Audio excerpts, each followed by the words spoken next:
جس دور میں ہم زندگی گزار رہے ہیں اس سے زیادہ بحث کرنے کی ضرورت نہیں ہے، کیونکہ بہت سارے بزرگ بڑے جو ہے اہل سنت کے علماء،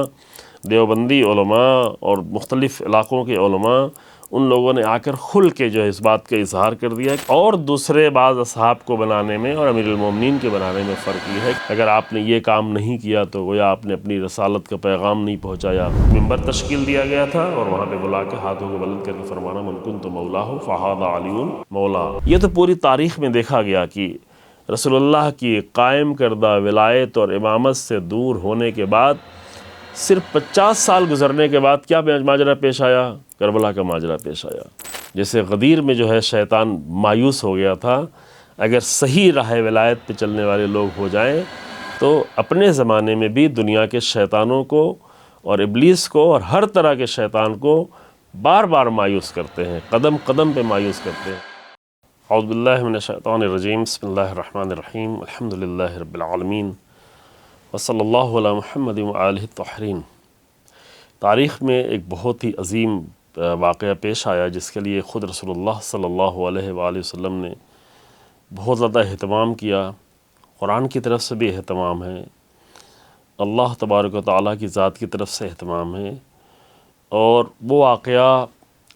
اس طرح سے تاریخ کی نظر ہو گیا کہ اس کو ایسے کچھ رخ دے دیے گئے کہ دھیرے دھیرے حکومتوں کی کوشش اور حکومتوں کی سازش اور حکومت کی طرف سے خریدے گئے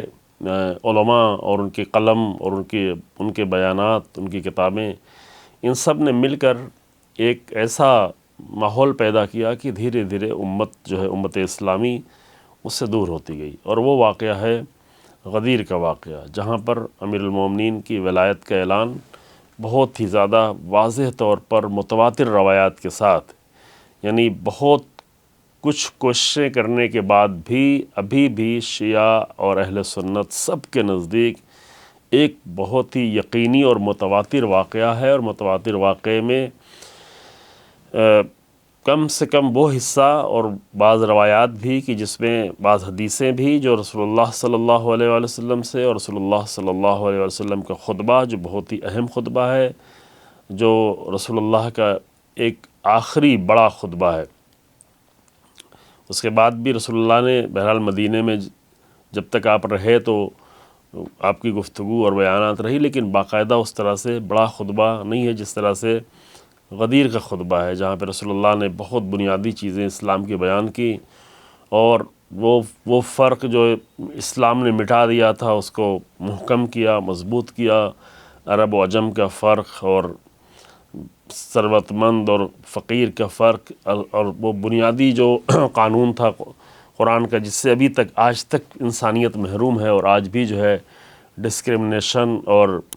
بھید بھاؤ کے جو مسائل ہیں، تبعیض کے مسائل ہیں، وہ ابھی دنیا کو رنج دے رہے ہیں، یعنی بشریت کو تکلیف ہو رہی ہے۔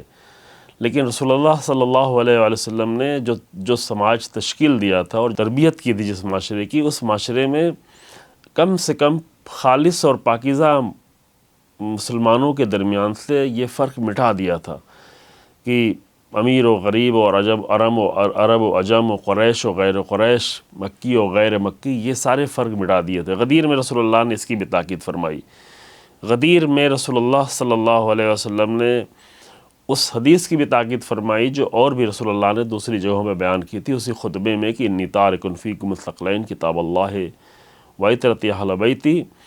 یہ جملہ بھی غدیر کے خطبے میں ہے جو صحیح مسلم نے، شیعہ کتابوں میں تو ہے ہی ہے، لیکن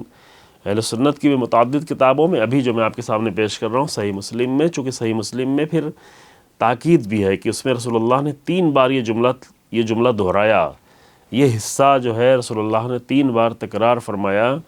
کہ اذکرکم اللہ فی اہل بیتی، اذکرکم اللہ فی اہل بیتی، اذکرکم اللہ فی اہل بیتی۔ میں اپنے اہل بیت کے بارے میں تمہیں اللہ کی یاد دلاتا ہوں، اپنے اہل بیت کے بارے میں تمہیں اللہ کی یاد دلاتا ہوں۔ اور یہ در حقیقت رسول اللہ جو پیش کر رہے تھے صلی اللہ علیہ وآلہ، رسول اللہ جو پیش کر رہے تھے قرآن کو اور اہل بیت کو، در حقیقت امت کو قیامت تک کے لیے نجات دینے کے لیے پیش کر رہے تھے، اور قیامت تک کے مسائل کو حل کرنے کے لیے۔ اور یہ پورا خطبہ، اور اس کا خطبہ انشاءاللہ کہ کوئی موقع ہو تو وہاں پر پورے خطبے کو پڑھا جائے اور پیش کیا جائے، اس سال نہیں تو انشاءاللہ پھر کسی اور موقع پر۔ لیکن آخری میں سب کے خلاصہ یہ تھا کہ آخر میں رسول اللہ صلی اللہ علیہ وسلم نے اسی خطبے میں اپنی اولویت کا اقرار لیا، اسی قرآن کی اس آیت کی بنیاد پہ جس میں یہ کہا گیا کہ رسول اللہ جو ہے مومنین پہ اولا ہیں، تمام مسائل میں رسول اللہ کی ذات اولا ہے۔ اور رسول اللہ نے پوچھا بھی الست اولا بکم من انفسکم، کیا میں تم سے تمہارے نفسوں پہ اولا نہیں ہوں؟ کہ اللہ کا نمائندہ، الہی پیغامبر، الہی رسول ظاہر ہے کہ ہر مومن کے اوپر اولا ہے۔ اور یہ سارے مسائل حل کرنے کے بعد پھر رسول اللہ نے یہ بھی بالکل ایک یقینی مسئلہ ہے، تاریخ کا یقینی مسئلہ ہے، حدیثوں کی کتاب کا یقینی مسئلہ ہے، تاریخی تواتر ہے۔ تواتر یعنی کوئی بات اتنا زیادہ بیان کی گئی ہو، اتنا زیادہ بیان کی گئی ہو کہ اس پہ ذرہ برابر شک و شبہ کی گنجائش نہیں رہ جائے۔ کیونکہ حدیثوں میں یہ مسئلہ رہتا ہے کہ اگر حدیث کسی ایک راوی کی ہے، دو راوی کی ہے، کم لوگوں نے بیان کی ہے، تو وہاں پر پھر راویوں کے بارے میں دیکھا جاتا ہے کہ راوی کیسا ہے، کتنا معتبر ہے، کتنا سچا ہے، کتنا اس کی بات کا یقین کیا جا سکتا ہے، ان سب کے اعتبار سے اس بات کو قبول کیا۔ لیکن اگر ایک روایت بہت زیادہ لوگوں نے بیان کر دیا اور ہر مرحلے میں پہلا مرحلہ، دوسرا مرحلہ، مثلا اصحاب کا مرحلہ، پھر تابعین، پھر تبع تابعین، ایک کے بعد دیگرے، پھر کتابوں میں، پھر متعدد کتابوں میں جب ایک مسئلہ بہت زیادہ بیان ہونے لگے تو اسے کہتے ہیں تواتر۔ اور یہ واقعہ جو ہے واقعہ غدیر تواتر کے ساتھ ہے، اور خاص کر اس کا جو آخری خلاصہ اور نچوڑ تھا وہ یہ کہ امیر المومنین کے ہاتھوں کو بلند کرنا، رسول اللہ صلی اللہ علیہ وآلہ وسلم کے ذریعے سے ہاتھوں کو بلند کر کے، ہاتھ کو پکڑ کے بلند کرنا، پہلے تو اپنے اوپر بلانا جو کہ ممبر تشکیل دیا گیا تھا، اور وہاں پہ بلا کے ہاتھوں کو بلند کر کے فرمانا من کنت مولاه فهذا علی مولا۔ اور یہاں تک تاریخ میں لکھا ہے کہ اتنا بلند کیا کہ بغل کی سفیدی جو ہے وہ نمودار ہوئی، اس حد تک بلند کیا۔ یہ تو واقعے کی حد تک ہے، اور اس کے بعد پھر ماجرا پیش آیا، مبارکباد دینا اور جملے ہیں جو تاریخ کے جملے موجود ہیں، وہ ایک لمبی بحث ہے جو آپ سبھی لوگ سنتے رہتے ہیں۔ لیکن ابھی ہم جو اصل چند منٹ جو آپ سے عرض کرنا چاہتے ہیں وہ یہ ہے کہ اتنے بڑے واقعے کو اسلام کی امت نے، امت مسلمہ نے رسول اللہ کے اس پوری زندگی کے اس آخری مسئلے کو، جس کے لیے قرآن نے ادھر کہا تھا کہ فَإِن لَمْ تَفْعَلْ فَمَا بَلَّغْتَ رِسَالَتَهُ، اگر آپ نے یہ کام نہیں کیا تو گویا آپ نے اپنی رسالت کا پیغام نہیں پہنچایا۔ ان تاکیدات کے ساتھ جو چیز موجود ہے، جس کے لیے بعد میں یہ کہا جا رہا ہو کہ الیوم اکملت لکم دینکم واتممت علیکم نعمتی ورضیت لکم الاسلام دینا۔ البتہ اس آیت کے بارے میں ٹھیک ہے، تفاسیر میں تھوڑا اختلاف ہے، اہل سنت، بعض اہل سنت برادران نے دوسری جگہوں کے لیے بھی ذکر کیا ہے، لیکن غدیر کے واقعے کے لیے بھی بیان کیا گیا ہے۔ لیکن یہ سب جو ہے بہرحال وہ عرض کیا شروع میں کہ بہت سارے واقعات کا رخ موڑا گیا ہے، لیکن ان سب کے باوجود، حکومتوں کی کوششوں کے باوجود، ابھی بھی کم سے کم یقینی طور پر جو ہے غدیر کا واقعہ موجود ہے، اور اس حقیقت کے ساتھ موجود ہے۔ معنی میں تحریف کرنے کی بہت کوشش کی گئی، یمن کا واقعہ لا کے ملایا گیا، یہ ایسا تھا، وہ مسئلہ تھا، کچھ لوگ امیر المومنین سے ناراض تھے، امیر المومنین امام علیہ السلام سے، تو اس لیے وہ معاملے کو ہلکا کرنے کی، کسی ایک بڑے واقعے کو ہلکا کرنے کی کوشش کی گئی۔ لیکن الحمدللہ ابھی جس دور میں ہم زندگی گزار رہے ہیں اس سے زیادہ بحث کرنے کی ضرورت نہیں ہے، کیونکہ بہت سارے بزرگ بڑے جو ہے اہل سنت کے علماء، دیوبندی علماء اور مختلف علاقوں کے علماء، ان لوگوں نے آ کر کھل کے جو ہے اس بات کا اظہار کر دیا کہ نہیں بھائی، یہ سب جو ہے حقیقت بھی یہ ہے کہ رسول اللہ نے امیر المومنین کی سرپرستی، امیر المومنین کی، امام علیہ السلام کی پوری امت کے لیے سرپرستی کی بات کی تھی، اور مولا کے یہی معنی جو یہاں پر زیادہ ہے۔ ٹھیک ہے، مولا کے معنی اور بھی ہیں عربی زبان میں، چونکہ مولا ولایت جو ہے در حقیقت رابطے کو کہتے، جب دو طرفہ رابطہ کہیں پہ ہو تو وہ اس رابطے کو کہتے ہیں، کہ وہ دوستی کا رابطہ بھی ہو سکتا ہے، وہ آقا کے اپنے غلام سے بھی ہو سکتا ہے، غلام کا آقا سے بھی ہو سکتا ہے۔ اس لیے مولا لفظ جو آقا کے لیے بھی استعمال ہوتا ہے، اور عربی میں مولا لفظ جو ہے غلام کے لیے بھی استعمال ہوتا ہے۔ تو اور بھی بہت سارے موارد ہیں جہاں پہ رشتہ داروں کے لیے، بھائی کے لیے، دوسرے سارے امور کے لیے استعمال ہوتا ہے۔ لیکن واقع غدیر میں کم سے کم یہ تصور ابھی نہیں کیا جا سکتا تھا، پہلے اس کے لیے بہت دلیلیں دینی پڑتی تھی، لیکن الحمدللہ اب ان مسائل سے ہم آگے بڑھ چکے ہیں، امت مسلمہ بھی دھیرے دھیرے سمجھنے لگی ہے کہ امیر المومنین کی ولایت کا اعلان کیا گیا۔ ابھی جو ہم جو عرض کرنا چاہتے ہیں وہ یہ ہے کہ اتنا بڑا واقعہ تاریخ کا ہمارے پاس موجود ہے، اور پھر پوری امت نے دیکھا امیر المومنین علیہ الصلوۃ والسلام کی زندگی کو، امیر المومنین کے پورے مشن کو دیکھا۔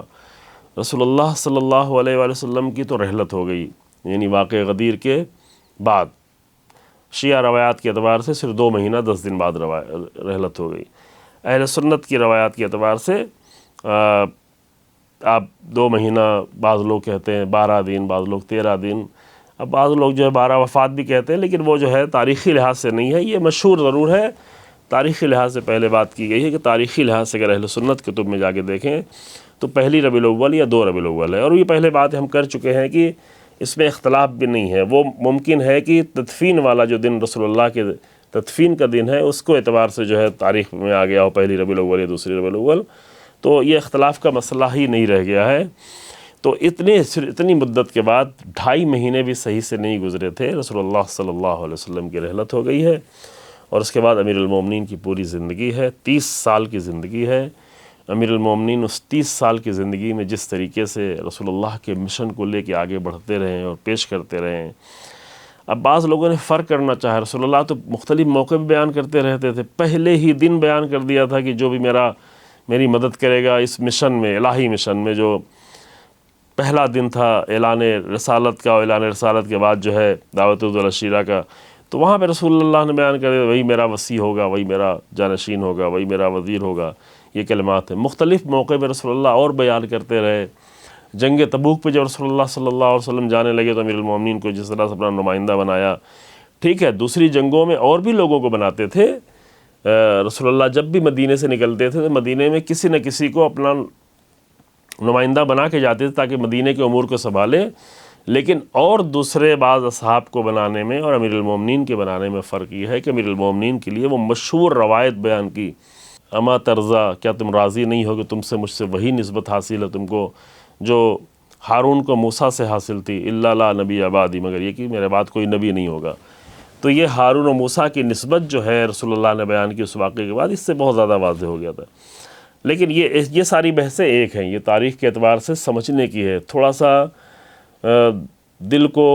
آزاد کر کے، دل کو جو ہے تعصبات کے مسائل سے ہٹا کر اگر دیکھا جائے تو بہت ساری چیزیں انسان کو آسانی سے سمجھ میں آنے لگتی۔ قرآن کیا کہتا ہے؟ قرآن کہتا ہے کہ اگر انسان کا دل سالم ہے اور دل سلیم ہے تو اس کے لیے آسانی سے صحیح باتیں اسے قبول کر لیتا ہے، مشکل پیش نہیں آتی ہے۔ الگ الگ جگہوں میں قرآن نے بیان کیا ہوا ہے، اور دوسری جگہ پہ قرآن نے سورہ بقرہ میں یہ بھی بیان کیا کہ اگر دل میں سختی ہے تو وہ سختی جو ہے کبھی پتھر جیسی ہو جاتی، کبھی پتھر سے بھی زیادہ سخت ہو جاتا ہے۔ پتھر سے زیادہ سخت مطلب یہ کہ ظاہر ہے کہ فزیکل طور پہ نہیں، لیکن دل کے قبول کرنے کی صلاحیت کے لحاظ سے۔ تو انشاءاللہ تعالیٰ دھیرے دھیرے لوگ تیار ہو رہے ہیں، آمادہ ہو، لیکن ابھی مسئلہ جو ہے یہاں پر یہ ہے کہ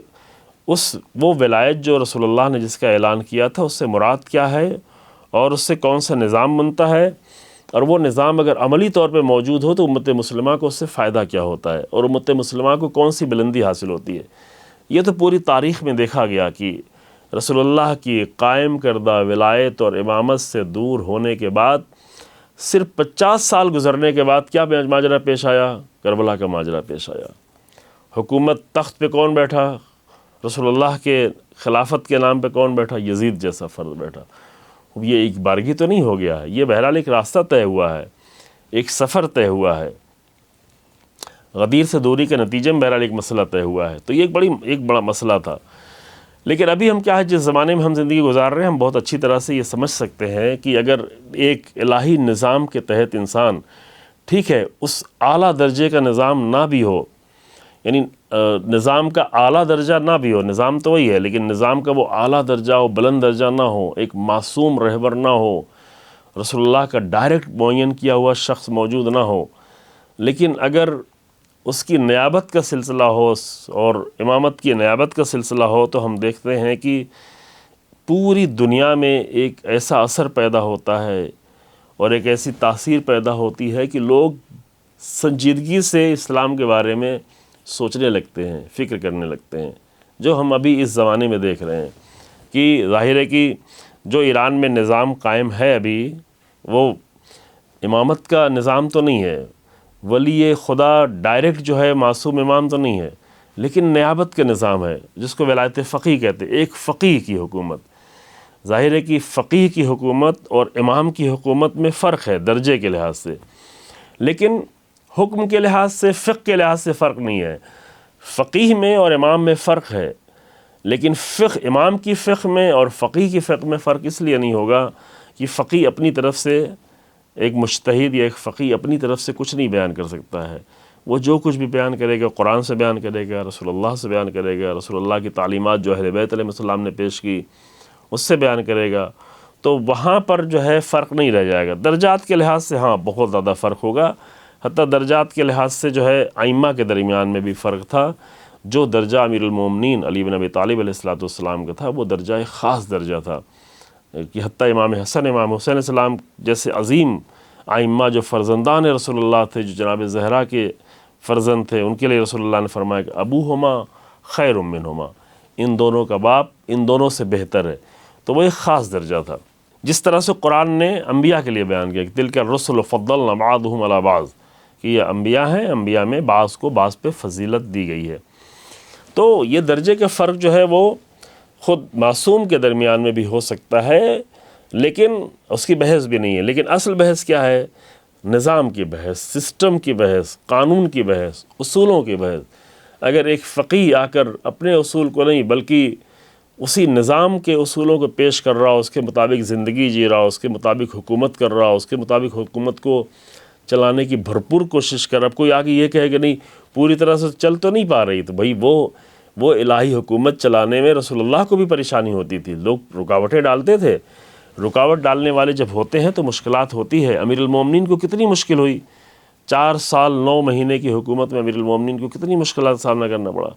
امیر المومنین کی پھر بھی چلو حکومت چلتی رہی اور آپ کی شہادت ہوئی اس حالت میں، لیکن امام حسن علیہ السلام کو جو ہے 6 مہینے میں حکومت چھوڑنی پڑ گئی، اس حد تک رکاوٹیں پیدا کی گئی۔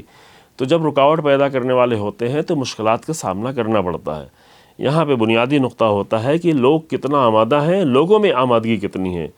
لوگوں کا حق کے لیے کتنا وہ سیکریفائز کر، کتنی قربانی دے سکتے ہیں، کتنی مضبوطی سے کھڑے ہو سکتے ہیں، حق کا کتنا سپورٹ کر سکتے ہیں، اس سے بہت زیادہ واقعات میں فرق آ جاتا ہے۔ ابھی جو ہے ہم ولایت کا جشن ہے، غدیر کا جشن ہے، غدیر کی یاد بنانا ہے، روایتیں موجود ہیں، مثلا حدیث میں ہے کہ غدیر کے دن میں جو ہے اللہ کا ذکر زیادہ کیا جائے، محمد و آل محمد پہ صلوات زیادہ پڑھی جائے۔ ظاہر ہے کہ صلوات کا دن ہے، رسول اللہ کی یاد کا دن ہے، ولایت کی یاد کا دن ہے، اور اہتمام بھی ہو، گھر کے لیے اہتمام ہو۔ حدیث میں ہے کہ گھر کے لیے تھوڑا وسعت کا ہو، یعنی ظاہر ہے کہ تھوڑا اچھی فضا ہو، کھانے پینے کے جو ہے بہتر اہتمام کیا جائے تاکہ بچوں کے لیے بھی اہم ہو۔ لیکن یہ سب چیزیں در حقیقت اس لیے ہے کہ ایک اسلامی مسلمان معاشرے کو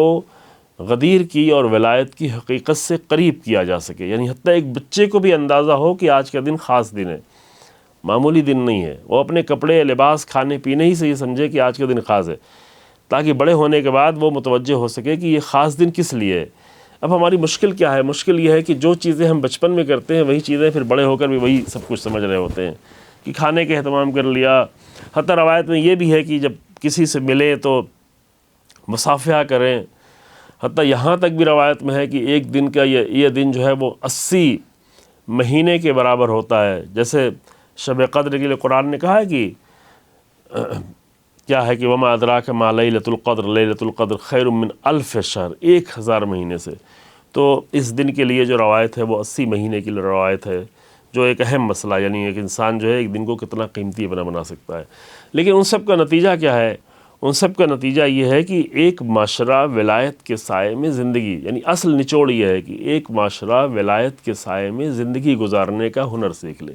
اصل مسئلہ یہ ہے۔ اور ولایت کے سائے میں زندگی گزارنا یعنی کیا؟ اس کا مطلب یہ نہیں ہے کہ قصیدہ، محفل، نظر و نیاز، ہاں یہ سب ٹھیک ہے، اہتمام کے لیے یہ سب چیزیں اچھی ہیں، لیکن یہ چیزیں رکاوٹ نہیں بن جائیں، بلکہ یہ چیزیں ایک معاشرے کو ولایت کے سائے میں زندگی گزارنے کی راہ پر گامزن کر دیں۔ جس طریقے سے رسول اللہ کے بعد امیر المومنین کی ولایت کی راہ پہ لوگ چلنے والے کم تھے، تعداد واقعاً بہت کم تھی،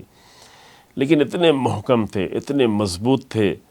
کہ انہوں نے زندگی کے کسی لمحے کو امیر المومنین کے بغیر نہیں اس راہ کے بغیر نہیں سوچا اور اسی راہ پر مضبوطی سے چلتے. سختیاں اٹھانی پڑیں، اور بعد میں ائمہ علیہ السلام کے زمانے میں جو لوگ واقعی طور پر ائمہ سے قریب تھے تو انہوں نے، ٹھیک ہے ایسے لوگ بھی آتے تھے جن سے مثلاً امام ملنا بھی نہیں چاہتے تھے، اپنے آپ کو شیعہ بھی کہہ رہے ہیں، لیکن امام نے، ہے واقعات کی امام کئی دن تک نہیں ملے، کیونکہ جب بھی آتے کہتے ہم آپ کے شیعہ ہیں. کیوں نہیں بھائی، جب آپ کہا کہ بھائی ٹھیک ہے ہم آپ آئے ہوئے ہیں، اب واپس جا رہے ہیں، اور کہا کہ اب جو ہے صرف اتنا بتا دے کیوں نہیں مل رہے ہیں، تو مثلا وہاں پہ بتایا کہ بھائی آپ ایک غلط عنوان کے تحت ہمارے پاس ملنے آئے ہیں، شیعہ کے عنوان سے ملنے آئے، جبکہ نہیں ہے، وہ صفات نہیں پائے جاتے ہیں. یہ بنیادی مسئلہ ہے. تو یہ ہوتا ہے کہ جب ایک انسان ولایت کے سائے میں آ جاتا ہے تو ولایت کے سائے میں آنے کا نتیجہ یہ ہوتا ہے کہ ایک امت تشکیل پاتی ہے، ایک ایسی امت جس میں ابوذر اور سلمان جیسے لوگ ہوتے ہیں، جس میں 50 سال کے حالات کے گزر جانے کے بعد حبیب نے مظاہر، مسلم نے اوسجا جیسے لوگ ہوتے ہیں، جس میں مالک اشتر اور عمار یاسر جیسے لوگ ہوتے ہیں، اور جس میں ابھی کتنے 1400 سے زیادہ سال گزر جانے کے بعد بھی اگر وہ امت تشکیل پاتی ہے تو ٹھیک ہے لوگ کم ہوں، لیکن کم لوگوں کا ہونا بھی امیر المومنین کے نام کو سربلند کر دیتا ہے، امیر المومنین کے عشق کا حقیقی معنی بیان کر دیتا ہے. جب ہم دیکھتے ہیں کہ راہ ولایت پہ چلنے والے لوگ کتنی مضبوطی سے حق کے لیے کھڑے ہوئے ہیں اور حق کی آواز کو بلند کر رہے ہیں، امیر المومنین کے نام پر باطل کے مقابل میں کھڑے ہوئے ہیں، باطل طاقتوں کے مقابل میں کھڑے ہوئے ہیں، اور جو آج وہ جس کے لیے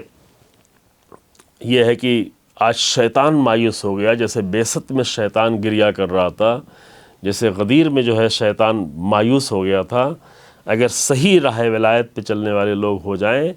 تو اپنے زمانے میں بھی دنیا کے شیطانوں کو اور ابلیس کو اور ہر طرح کے شیطان کو بار بار مایوس کرتے ہیں، قدم قدم پہ مایوس کرتے ہیں، اور چاہے وہ کتنی بڑی طاقت کیوں نہ ہو جس کی پرستش کی جا رہی ہو. بہت سارے مسلمان ملک جو ہے ان کے سجدے کر رہے ہوں، لیکن اگر ولایت کا راستہ اپنانے والے لوگ موجود ہوں تو بار بار شیطانوں کو مایوس ہونا پڑتا ہے. اللہ کی بارگاہ میں دعا ہے کہ ہم ولایت کو صحیح معنوں میں، وہ جس کو امام رضا علیہ السلام نے فرمایا کہ یہ جو ہے ہمارا قلعہ ہے، اللہ نے یہ ولایت ہمارا، ولایت و علی بن ابی طالب حصنی ومن دخل حصنی امن من عذابی، یہ ایک ایسا قلعہ ہے جس میں جو داخل ہو جائے تو عذاب الہی سے بچ جائے. تو ظاہر ہے کہ اس الفاظ اور شعر و شاعری اور ایک کلمے کا مطلب نہیں ہے کہ اتنا بڑا نتیجہ اس سے مل رہا ہے، بلکہ ایک طرز زندگی ہے، ایک آئیڈیالوجی ہے، ایک سوچ ہے، ایک فکر ہے، اور اس سے بڑھ کے جو امام رضا علیہ السلام نے فرمایا ایک نظام ہے. بلکہ اس سے پہلے جناب زہرا سلام اللہ علیہ نے فرمایا تھا کہ ایک نظام ہے. خطبہ فتح میں فرمایا کہ ہماری امامت یہ ایک الہی نظام ہے، اور اس نظام کا نمونہ ابھی الحمدللہ ہمیں دکھ رہا ہے، اور انشاءاللہ تعالی ابھی تو نیابت کا نمونہ ہے. خدا کرے کہ وہ وقت جلدی آئے کہ جب اصل امامت اور حقیقی ولایت کا نمونہ ہو، جس کے ذریعے سے پوری دنیا جو ہے ظلم و ستم سے بھری ہوئی دنیا عدل و انصاف سے بھر جائے، اور بشریت کا درد کم ہو، صرف فلسطین نہیں بلکہ پوری بشریت کا درد کم ہو، اور انسانیت کو نجات ملے انشاءاللہ تعالی. الحمدللہ رب العالمین، صلی اللہ علی محمد وعلیہ.